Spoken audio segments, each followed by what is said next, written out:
I have a strange illness. Every morning I wake up, the previous day's memories are completely gone. My wife, Olivia, is the only person I trust when I open my eyes. She always tells me patiently, "Your name is Ethan, you're 29, and you're my husband." I believed her without a shadow of a doubt. Until today, when I found a hidden diary in the corner of the study. On the very first page, written in my own handwriting, was a chilling warning. Never trust Olivia.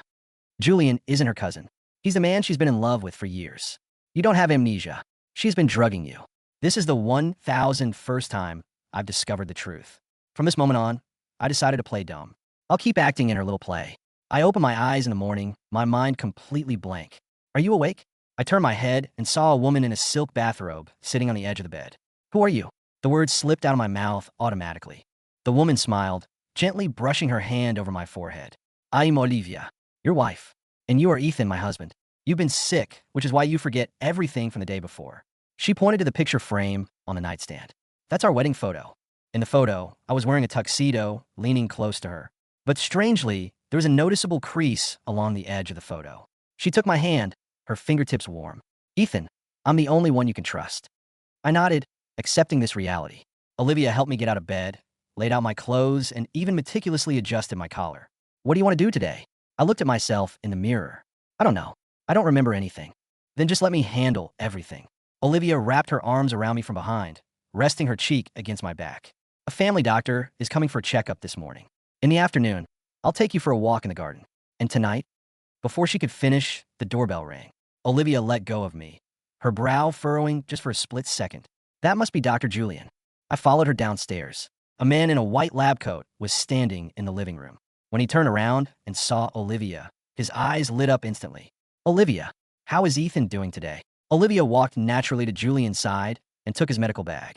Their fingers brushed against each other as they made the handoff. Neither of them pulled away. Julian looked at me, a quick, calculating look flashing deep in his eyes. "Ethan, let's test your memory baseline today." For the last question of the test, he pointed at Olivia. "Who is she?" "My wife."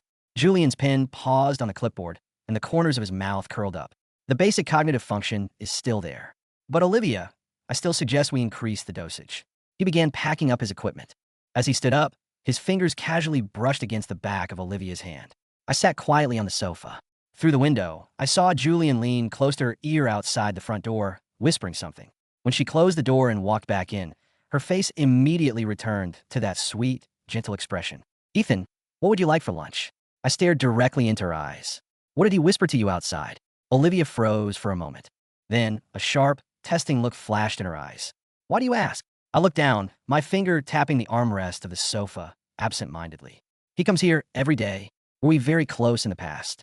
"Dr. Julian is just doing his job." Olivia wrapped her arm around my shoulder.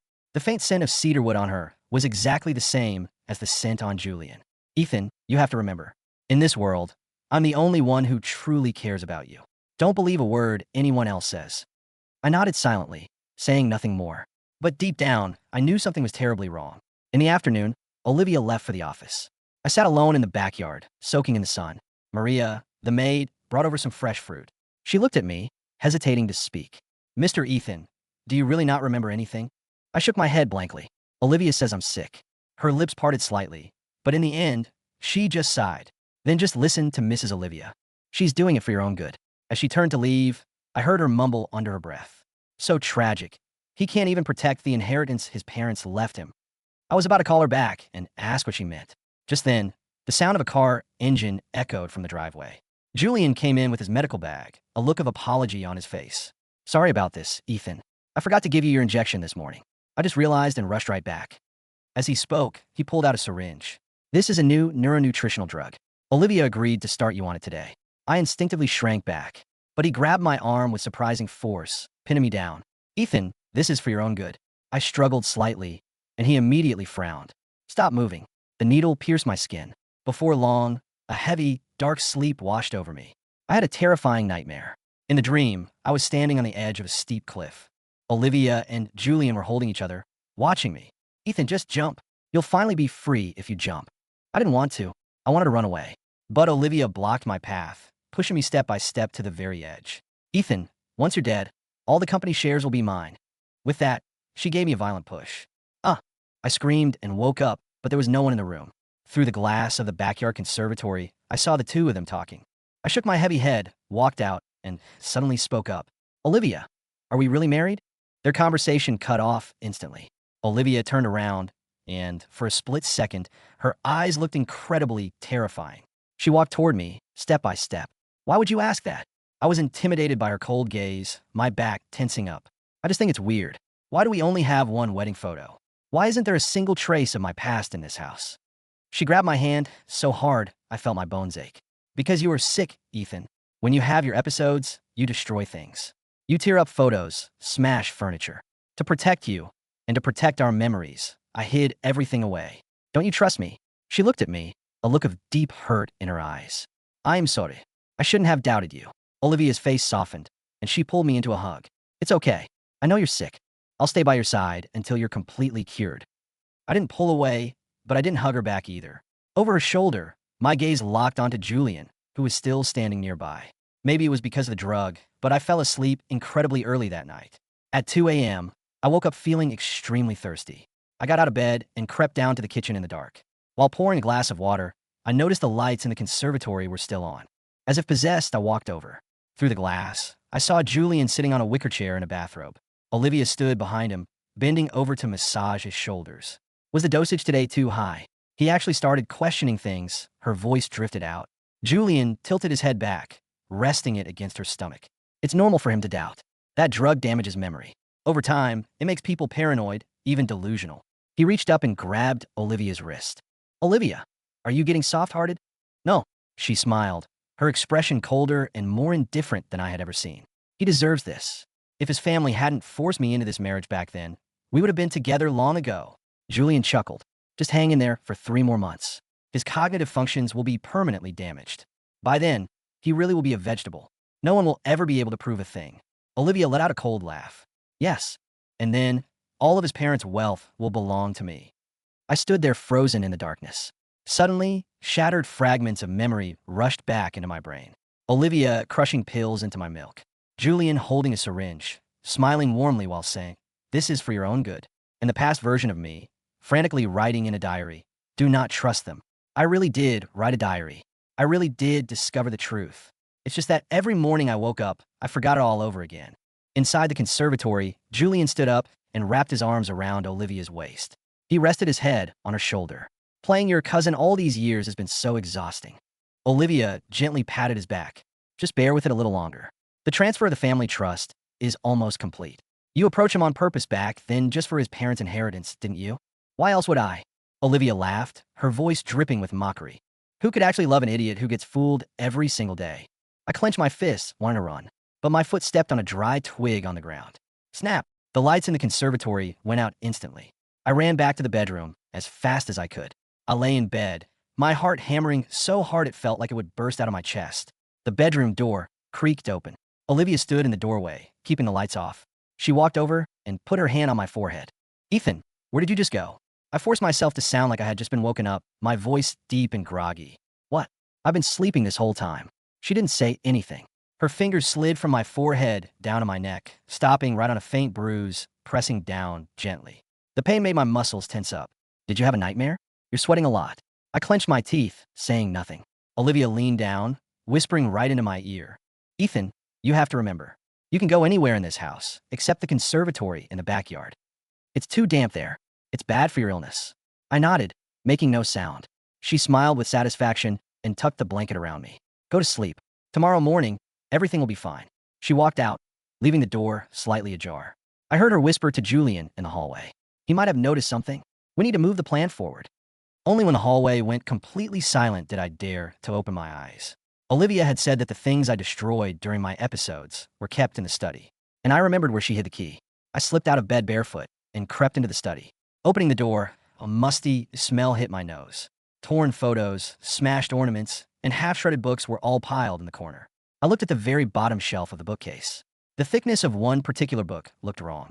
I pulled it out and opened it. The inside of the book had been completely hollowed out. Hidden inside was a leather notebook. I flipped to the first page. It was my handwriting. March 15th. Olivia gave me a new pill today. I pretended to swallow it, but spat it down the toilet. When Julian came to check on me, I lied and said my head hurt. The excitement in his eyes was sickening. May 20th. Our anniversary. Olivia gave me a tie clip. Tonight, I found a bank transfer record to Julian on her phone. What a joke. I kept flipping through the pages. The diary detailed every single time, date, and location of their secret hookups. On the very last page, there was a single line written in bold red marker. Ethan, run. They're going to kill you. My hands began to shake violently. Thud. The sound of the front door opening echoed from downstairs. I frantically shoved the diary back into the hollow book. I had just made it back to bed and lay down when my bedroom door was kicked open. Olivia stood at the door. She flicked a light switch. In her hand was a syringe, the needle dripping with a clear liquid. She smiled and walked toward me. Ethan, you went to the study just now, didn't you? I clenched my jaw, the veins on my forehead bulging. I checked the lock on the study door. There are fresh scratches on it. Olivia sat on the edge of the bed, her hand brushing over my face. Why can't you just be obedient? I desperately fought to suppress my rising panic. Olivia, I swear I didn't. I just went to the bathroom. Stop acting. She violently whipped the blanket off me. She grabbed my arm and dragged me to the edge of the bed. The mud on your bare feet hasn't even been wiped off. There are footprints on the study floor. My body went completely rigid. I couldn't find my voice. Olivia raised the syringe. She pushed the plunger slightly, squirting a bit of liquid from the needle. I wanted to let you live for 3 more months, but you just had to be difficult. She smiled. Let's end this tonight. The moment the needle touched my skin, I violently thrashed and broke free. Olivia didn't expect me to have the strength to fight back. She lost her balance, falling backward, and the syringe flew out of her hand. I rolled off the bed and dashed toward the door. But before I could take 2 steps, she grabbed me by the collar from behind. Did you really think you could escape? She dragged me back. She threw me violently onto the bed, pinning my legs down with her knees. The pain made my vision blur, but I gritted my teeth and screamed. Olivia, if you kill me, the police will find out. The police? She looked at me with pure disdain. You have severe amnesia. Everyone knows that. You forget everything every day, and you hurt yourself during your episodes. Tonight, you had a breakdown and accidentally injected yourself with a lethal dose of your own medication. What does that have to do with me? She leaned down, her face inches from mine. Julian will back up my story. He'll tell them your condition had already deteriorated beyond control. Do you really think anyone will suspect me? Olivia let go of my collar. She stood up to pick up the spare syringe from the floor. That was my 1-second window. I reached under my pillow and pulled out the phone I had hidden there earlier. The screen was bright. A call was in progress. The number dialed was 911. I held up the phone, my voice trembling but loud. Olivia, you've been talking for 3 minutes. The operator heard every single word. She froze. Her face turned instantly pale. Suddenly, loud, frantic banging echoed from the front door. Police, open up. Olivia looked at me, a cold, mocking laugh escaping her lips. Ethan, when did you get your memory back? I didn't answer. I just clutched the phone and screamed toward the door. Help! In here! The bedroom door was kicked open. 2 uniformed police officers rushed in, followed by an officer holding a body cam. Olivia stepped back. A polite, sweet smile instantly returned to her face. Officers, this is all a misunderstanding. My husband is very sick. He's having a manic episode right now. The lead officer cut her off, raising his hand. Ma'am, we have your entire confession recorded on the line. Put your hands behind your back. Olivia's smile froze. She turned to look at me, her lips curling into a venomous smirk. The officers handcuffed her and started wheeling her out. As she passed by me, she suddenly stopped. She leaned in, whispering in a voice only I could hear. Ethan, do you really think this is over? Don't forget, Julian is still out there. I looked up sharply. At the far end of the hallway, Julian was standing in the shadows. He was holding a surgical scalpel. He smiled at me, then vanished down the stairs. The officers rushed after him, but all I heard from downstairs was the sound of hurried footsteps, and then total silence. I gripped the edge of the bed to stand up, my chest heaving. Suddenly, my phone buzzed. A text from an unknown number appeared on the screen. It was just one line. Ethan, we're not done yet. The words on the screen didn't just feel like a threat. They felt like a sentence. My thumb hovered over the glass, my chest tight, the breath caught in my throat. Downstairs, the muffled shouts of the police officers faded into the damp night air, replaced by the rhythmic, mocking chirp of crickets from the backyard. They hadn't caught him. Detective Miller, a stout man with tired eyes and a coat that smelled of stale tobacco, walked back up the stairs. His boots clicked heavily on the hardwood. He looked at me, then at the open window at the end of the hallway where the curtain billowed like a ghost. He's gone, Mr. Vance, Miller said, his voice flat, exhausted. He slipped through the basement bulkhead. We have patrol cars scouring the perimeter, and we've put out an APB. But tonight, you need to get some rest. We'll keep a man stationed outside the front door. Rest? I repeated. The word felt heavy, foreign. I looked down at my hands. They were shaking, not just from the adrenaline of the confrontation, but from a deeper, more primal terror. If I rest, I sleep. If I sleep, I forget. No, you whisperat. You don't understand. I can't sleep. Miller sighed, rubbing the bridge of his nose. I know this has been a traumatic night. Your wife, what she did, what they were planning. It's a lot to process. But you're safe now. The paramedics check you over. The drug is leaving your system. You need to sleep. No. I grabbed Miller's forearm, my grip desperate. You don't get it. The drug isn't just a sedative. It's destroyed my short-term memory retrieval. Every morning, my brain resets. If I close my eyes tonight, when I wake up tomorrow, I won't remember Olivia being arrested. I won't remember Julian. I won't remember that he's hunting me. I will wake up, and I will be a blank slate. And Julian knows that. He knows exactly how my mind works, because he's the one who broke it. Miller stared at me, his professional skepticism warring with the sheer, naked panic in my eyes. He slowly peeled my fingers off his coat. We have the diary, Ethan. We have the phone recording of her confession. We have enough to lock Olivia away for a very long time, and we'll get Julian. Even if you don't remember tomorrow, the evidence does. I'll come back first thing in the morning. I'll explain everything to you again. I promise. I'll explain everything to you again. To Miller, it was a logical solution. To me, it was a living nightmare. To have my entire existence, my trauma, my survival handed to me every morning by a stranger in a trench coat. And what if Julian got to me before Miller did? What if Julian walked through that door, put on his warm, professional smile, and told me he was my doctor, my friend, the only one left to care for me? Okay, I lied, letting my shoulders drop. Okay, I'll try to sleep. Miller nodded, offering a sympathetic, brief smile. The officer outside is Officer Davis. He's armed. Nobody is getting into this house tonight. Get some rest, Ethan. I watched him walk down the stairs. The front door clicked shut. Through the window, I watched the red and blue flashing lights of the police cruisers slowly fade away, leaving the street in a suffocating, pitch-black silence. I was alone in the house that had been my prison, my stage, and very nearly my grave. I looked at the digital clock on the nightstand. 3:15 a.m. The exhaustion was a physical weight pressing down on my temples, pulling at my eyelids. My brain, battered by months of chemical abuse, was screaming for sleep. But sleep was the enemy. Sleep was the eraser. I had at most 3 or 4 hours before my body would simply collapse from exhaustion. I had to use those hours to build a fortress. Not a physical one. Julian was a ghost who could slip through cracks, but a mental one. I had to design a maze that my future, memoryless self could navigate, and a trap that Julian would fall into. I started with my own body. I walked into the master bathroom. The bright fluorescent light flickered, humming a low, irritating tune. I stared at the man in the mirror. He looked pale, hollowed out, with dark purple bruises beneath his eyes. He looked like a stranger. I needed a trigger. Something so immediate, so visceral, that I couldn't ignore at the moment my eyes opened. I searched the medicine cabinet.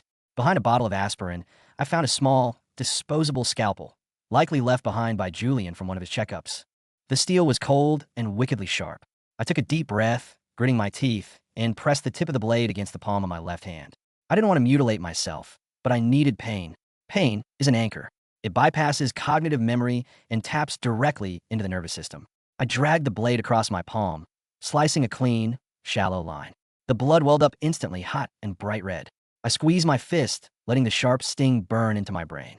Using a black permanent marker I found in the study drawer, I wrote 3 words directly onto my left forearm in large, jagged block letters. Do not trust the doctor. Read the phone. Next, I needed to hide the phone. If Julian broke in, the first thing he would do was search for any evidence I had gathered, including my phone. I couldn't leave it on a nightstand or under the pillow. I walked in the hallway, my left hand wrapped in a piece of gauze, dripping slowly. I went to the study. This room was the heart of my secrets. I approached the bookcase, pulled out the hollowed-out book where the leather notebook had been, and stared at the empty space. The police had taken the diary as evidence. I took my phone. I opened the camera app and set it to record. I sat at the desk, leaning close to the lens. The blue light reflected in my eyes. I began to speak. Ethan, I said, my voice a quiet, raspy whisper. If you're watching this, it is morning. You don't know who you are, and you don't know where you are, but you have to listen to me. Your name is Ethan Vance. The woman you think is your wife, Olivia, is in police custody. She tried to kill you. The man who claims to be your doctor, Julian, is her lover. He is a murderer. He is dangerous, and he is coming for you. He has been drugging you with a neurotoxin to erase your memories and steal your parents' inheritance. I took a shaky breath, looking toward the dark window. The police think you are safe. They are wrong. Julian is still out there. Do not trust anyone who enters this house today unless they can tell you the code word. The code word is resurgam. It's Latin. It means I shall rise again. It was written on the inside cover of your parents' old Bible. If anyone comes to the door, ask them for the word. If they don't know it, run. I stopped the recording. I saved the video to the lock screen, setting it to play automatically when the phone was turned on. Then I wrapped the phone in a small plastic bag and hid it inside the water tank of the toilet in the guest bathroom down the hall, a place Julian wouldn't immediately look, but one I would naturally visit within the first 10 minutes of waking up. But what if Julian bypassed the guard? What if he was already inside? I went back to the kitchen. I grabbed a heavy, serrated bread knife. The metal was dull but lethal enough. I taped it to the underside of the dining room table, right where my right hand would rest if I were sitting down to eat. By the time I finished setting my traps, the clock read 4:45 a.m. The sky outside was turning a pale, bruised purple. The birds were beginning to chirp, their cheerful songs sounding incredibly discordant in the quiet house. My eyes were burning. The room was spinning. I could feel the darkness tugging at the edges of my consciousness, a heavy, velvet curtain ready to fall. I dragged myself back to the master bedroom. I lay down on the bed, my wrapped left hand resting on my chest. The pain in my palm was a steady, throbbing pulse. Remember, I thought as my eyes slowly closed. Remember the pain. Remember the blood. Remember. The darkness swallowed me whole. Where am I? The light was too bright. It pierced through my eyelids, sending a sharp, stabbing pain straight to the back of my skull. I opened my eyes. The ceiling was white, plaster swirling in concentric circles. I didn't recognize it. I tried to sit up, but my body felt like lead. My limbs were stiff, my throat dry as ash. I turned my head to the side. The bed beside me was empty, the sheets cold and undisturbed. On the nightstand sat a single glass of water and a picture frame. I reached for the frame. It was a wedding photo. A handsome man in a tuxedo, smiling beside a beautiful, dark-haired woman in a white gown. The man looked like me, but older, tired. There was a strange, deep crease along the edge of the photo, as if it had been folded and unfolded 100 times. I stared at the woman. My chest tightened with a sudden, inexplicable sense of dread. Who was she? Why did looking at her face make my stomach turn? I tried to reach for the water glass, but as I moved my left arm, a sharp, burning pain shot up my wrist. I gasped, pulling my arm close. Wrapped around my left hand was a clumsy, blood-soaked bandage. And written across my forearm, in thick, black, jagged letters that looked like they had been frantically clawed into my skin, were the words, "Do not trust the doctor. Read the phone." I stared at the text. My heart began to hammer against my ribs, a wild, trapped bird. The doctor. The phone. What doctor? What phone? I scrambled out of bed, my knees nearly buckling beneath me. The floorboards were cold under my bare feet. I looked around the room. It was a master bedroom, beautifully decorated but strangely hollow, like a model home. No personal trinkets, no keys, no wodigt. I ran to the bathroom. I needed water. I needed to wash my face. I needed to understand. I turned on the faucet, splashing cold water over my face. I looked up at the mirror. The man staring back at me had wild eyes, pale skin, and a desperate, hunted look. I looked down at my bandaged hand. The blood was fresh. Read the phone. Where was the phone? I searched the bedroom drawers, the nightstand, under the pillows. Nothing. I walked out into the hallway, my heart racing. The house was silent, save for the hum of the refrigerator downstairs. I felt an instinctual pull toward the guest bathroom at the end of the hall. I don't know why, but my legs took me there. I walked in, my eyes scanning the small space. Nothing on the counter. Nothing in the cabinet. I looked at the toilet. The lid of the ceramic tank was slightly askew. I stepped forward, lifted the heavy ceramic lid, and set on the floor. Inside, floating near the black rubber plunger, was a small, sealed plastic bag. Inside the bag was a black smartphone. My fingers were trembling so violently I could barely open the plastic. I pulled the phone out. It was wet, but the seal had held. I pressed the power button. The screen flickered to life. A video was already paused on the lock screen. I pressed play. A man, myself, but with dark, hollow eyes and a voice that trembled with terror, stared back at me from the screen. "Ethan," the video me said, "if you're watching this, it is morning. You don't know who you are, and you don't know where you are, but you have to listen to me. Your name is Ethan Vance." I stood in the cold bathroom, listening to my own voice lay out a reality that sounded like a cheap psychological thriller. Olivia, Julian, the neurotoxin, the inheritance. The code word is resurgam.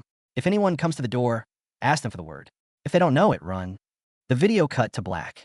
I stood frozen, the phone heavy in my hand. I was Ethan. I was 29. My wife had tried to kill me, and her lover, a doctor named Julian, was hunting me. Suddenly, a loud, heavy knock echoed from downstairs. Knock, knock, knock. The sound reverberated through the empty house, shattering the silence. My breath hitched. I dropped the phone, barely catching it before it hit the tile floor. I crept out of the bathroom, keeping my back pressed against the wall, and peered down the stairwell. Through the frosted glass of the front door, I could see the silhouette of a tall man wearing a dark coat. Julian? Or the police? I remember the video. Asked for the code word. I crept down the stairs, barefoot, making no sound. I stopped at the bottom step. The front door was locked, the heavy brass deadbolt in place. Who is it? I called out, my voice cracking slightly. Ethan, a voice called back. It was a warm, deep, authoritative voice. It sounded professional, comforting. Ethan, it's Dr. Julian. I was so worried about you. I heard what happened with Olivia last night. The police, they called me. I came as fast as I could. My blood ran cold. Julian, he was here. The man from the video. The man who'd been drugging me. The police? I stammered, trying to keep my voice even, trying to play the part of the confused, helpless amnesiac. Where are they? Detective Miller said there would be an officer outside. Officer Davis? Julian's voice was smooth, completely unbothered. Yes, he was here, but he had to step away to take a call from the precinct. Ethan, please open the door. You've been through a massive trauma. Olivia. She was sick, Ethan. She was the one drugging you. I tried to stop her, but she threatened me. You need your medication. You're in danger of cognitive relapse. He sounded so convincing. If I hadn't watched that video, if I hadn't seen the raw, unadulterated terror in my own eyes on that screen, I would have unlocked the door in a heartbeat. I would have thrown myself into his arms, begging for help. I don't know, I said, backing away from the door slowly. My head hurts. I can't remember anything. I know, Ethan. I know, Julian said, his voice dropping to a soothing, paternal register. That's the trauma. Just open the door and let me help you. Do you remember our baseline tests? We do them every morning. Just let me in, and we can make the pain go away. I stopped. My back hit the dining room wall. What is the code word? I asked loudly. There was a long pause on the other side of the door. The silence stretched, heavy, and suffocating. What code word, Ethan? Julian asked, his voice losing just a fraction of its warmth. You're confused. The drugs Olivia gave you, they're causing paranoia. There is no code word. Just open the door. If you're my doctor, you know the word. I cried out, my heart hammering. Tell me the word, and I'll open the door. Another pause. Then, the sound of metal scraping against metal. He was picking the lock. The lock clicked. I didn't think. I scrambled backward into the dining room. I reached my hand under the heavy wooden table, my fingers frantically searching the underside. My knuckles brushed against rough duct tape. I gripped the handle of the serrated bread knife and pulled with all my strength. The tape ripped away with a loud shhhk, and the heavy knife was in my hand. The front door swung open. Julian stepped into the foyer. He was dressed in a sharp, charcoal gray overcoat. He looked exactly like a doctor, professional, clean-cut, with wire-rimmed glasses and a leather medical bag in his right hand. But his eyes were cold. They scanned the empty hallway with a sharp, predatory intensity. He closed the door behind him and locked it. Ethan, he said, his voice echoing in the high-ceilinged room. You shouldn't be running. It's dangerous for you. I stood behind the dining room wall, holding the knife close to my chest, my breath coming in short, shallow gasps. I know you're in here, Julian said, his footsteps slow and deliberate as he walked into the living room. I know about the video. I know about the little notes you write yourself. Did you really think a few scratched words on your arm would save you? Every morning you wake up, you are a child trying to play chess with a grandmaster. He walked toward the dining room. I could hear the rustle of his coat. You think Olivia was the mastermind? Julian let out a soft, mocking laugh. Olivia was a greedy, insecure fool. She wanted your money, yes, but she didn't have the stomach for the long game. She wanted to inject you with a lethal dose last night because she panicked. I told her to wait. I told her we only needed 3 more months. By then, the trust would have been legally transferred, and you would have slipped away quietly, a tragic victim of early-onset dementia. He was close now, just on the other side of the wall. But now, Olivia is in a holding cell, singing like a canary to save her own skin. Julian continued, his voice growing tighter, angrier. She's going to blame me for everything. She's going to tell them I was the one who supplied the drugs, which means I have to change my timeline. I don't have 3 months anymore, Ethan. I have today. I squeezed the handle of the knife. My palm burned, the cut on my hand opening up, slicking my grip with warm blood. Where are you, Ethan? Julian stepped into the dining room. I swung around the corner, lunging forward with the knife. But Julian was fast. He anticipated the move, stepping to the side with a fluid, practiced grace. He grabbed my right wrist with a grip like iron, twisting it upward. I screamed in pain as the knife slipped from my fingers, clattering onto the hardwood floor. Julian slammed me against the dining room wall. The impact knocked the wind from my lungs, leaving me gasping. He pinned me there with his body weight, his face inches from mine. I could smell it. The faint, sweet, unmistakable scent of cedarwood. You're a fast learner, Ethan, Julian whispered, his eyes gleaming with a mixture of amusement and malice. But you're still weak. The drugs have degraded your muscle tone. You can't fight me. He reached into his coat pocket with his free hand, pulling out a small, pre-filled syringe. The liquid inside was clear, shimmering slightly in the morning light. This is the final baseline, Julian said, raising the needle. A highly concentrated dose of potassium chloride mixed with a heavy sedative. It will look like a sudden, massive cardiac arrest. The police will think your heart simply gave out from the stress of last night. They'll find you lying peacefully in bed. No, I thrashed, kicking my legs, trying to find leverage against the wall. But my body felt sluggish, the residual effects of months of poisoning dragging down my reflexes. Shoo, Julian whispered, pressing the needle toward my neck. Stop fighting. It's much easier if you just let go. Think of it this way. Tomorrow morning, you won't even remember dying. The tip of the needle touched the skin of my throat. I didn't try to pull away. Instead, I leaned into him, using the momentum to drive my forehead directly into his nose. Crack! The sound of cartilage breaking was loud and wet. Julian gasped, his grip on my wrist loosening instantly as his hands flew to his face. Blood erupted from his nose, spilling over his lips and dripping onto his pristine gray coat. You bastard, he roared, stumbling backward. I didn't wait. I scrambled to the floor, grabbed the bread knife, and bolted toward the back of the house. Ethan. Julian's voice was no longer calm or professional. It was a raw, animalistic screech of rage. I ran through the kitchen, my bare feet slipping slightly on the tile. I pushed open the heavy glass door leading to the backyard conservatory. The conservatory? Why did I run here? The video had warned me. You can go anywhere in this house, except the conservatory. But my past self hadn't written that warning. Olivia had told me that. She had told me it was too damp bad for my illness. She had wanted to keep me away from it. Why? I burst into the glass-walled structure. The air inside was warm, thick, and smelled of wet earth and decaying leaves.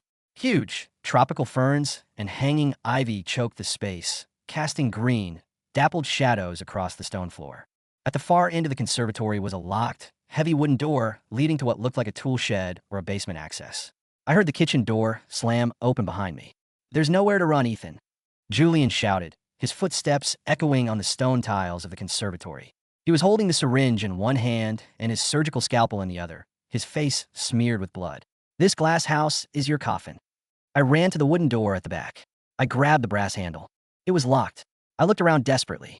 On a potting bench nearby sat a heavy, rusted iron trowel. I grabbed it, turning to face Julian as he emerged from the wall of ferns. He stopped a few feet away, his chest heaving, his eyes wild. He looked like a madman, his elegant veneer completely shattered. You think you can beat me with a garden tool? Julian sneered, spitting blood onto the floor. I'm a thoracic surgeon, Ethan. I know exactly where to cut to make you bleed out in seconds. Put down the trowel. I looked at him, then down at the floor. Beneath the thin layer of moss and dirt on the stone floor, I noticed a strange pattern. The stone tiles in the center of the conservatory weren't laid out in the same tight pattern as the rest. There was a large rectangular seam, barely visible, covered by a heavy, decorative iron grate that had been painted green to blend in with the plants. The inheritance. The things I destroyed during my episodes weren't hidden in the study. They were hidden here. And then, a memory, not a clear one, but a sudden, brilliant flash of intuition burst into my mind. The dry twig. Last night, when I stepped on the dry twig outside the conservatory, the lights inside had gone out. Why? Because Julian and Olivia weren't just talking in there. They were moving something. Something heavy. You killed my parents, I said, my voice steadying. It wasn't a car accident, was it?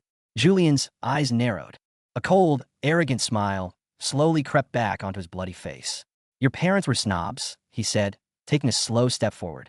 They thought a doctor wasn't good enough for their precious daughter-in-law's family. They threatened to cut Olivia off if she stayed in contact with me. So, I adjusted the brake lines on the Mercedes. It was remarkably easy. They plunged off the cliff, and Olivia inherited the trust. But then, there was you, the dutiful son, the sole executor of the estate. So you drugged me, I said, backing up slowly toward the iron grate. We had to, Julian said, taking another step. You started asking questions. You hired a private investigator. We had to break your mind before you broke our lives. And it worked. For nearly 2 years, you've been our perfect little puppet. Every day a new show. Every day, the same script. The script ends today, I said. I lunged forward, not at Julian, but at the heavy iron grate beneath my feet. I jammed the rusted iron trowel into the seam of the grate and levered it up with all my strength. The grate clattered open, revealing a dark, concrete-lined pit beneath the floorboards of the conservatory. It wasn't a crawl space.